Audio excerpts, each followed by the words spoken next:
Bonjour, bienvenue sur Objectif Math. Le but de cette vidéo est de résoudre l'exercice suivant.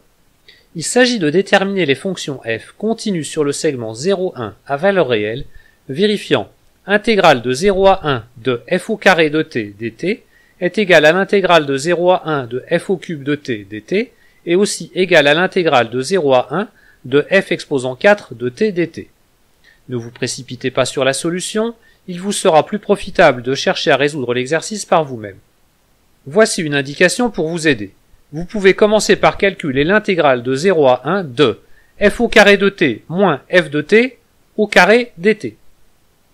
Voici ce que ça donne. En développant f au carré de t moins f de t au carré et en utilisant la linéarité de l'intégrale, on obtient intégrale de 0 à 1 de f au carré de t moins f de t au carré dt est égale à l'intégrale de 0 à 1 de f exposant 4 de t dt moins 2 fois l'intégrale de 0 à 1 de f au cube de t dt plus l'intégrale de 0 à 1 de f au carré de t dt. Mais les trois intégrales du membre de droite étant égales, on obtient intégrale de 0 à 1 de f au carré de t moins f de t au carré dt est égale à 0.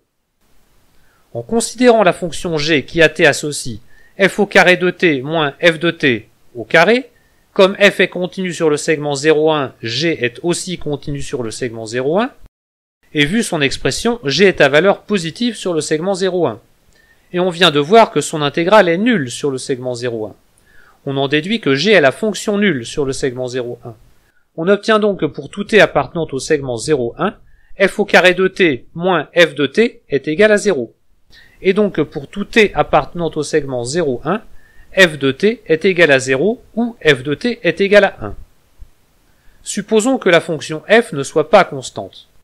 Il existerait donc un réel t indice 1 appartenant à l'intervalle 0,1 tel que f de t indice 1 soit égal à 0 et il existerait un autre réel t indice 2 appartenant à l'intervalle 0,1 tel que f de t indice 2 soit égal à 1.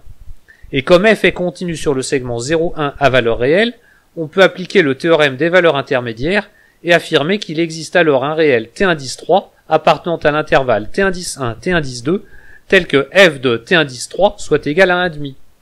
Mais on a vu que f ne prend comme valeur que 0 ou 1. On aboutit donc à une contradiction. La fonction f est donc nécessairement constante, et elle ne peut être que la fonction constante égale à 0 ou la fonction constante égale à 1. N'oublions pas la réciproque, et de vérifier si ces deux fonctions sont bien solutions du problème.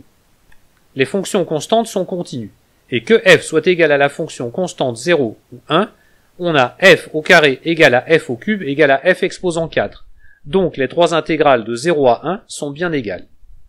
On peut donc en conclure qu'il y a exactement deux fonctions solutions au problème posé, la fonction constante égale à 0 et la fonction constante égale à 1.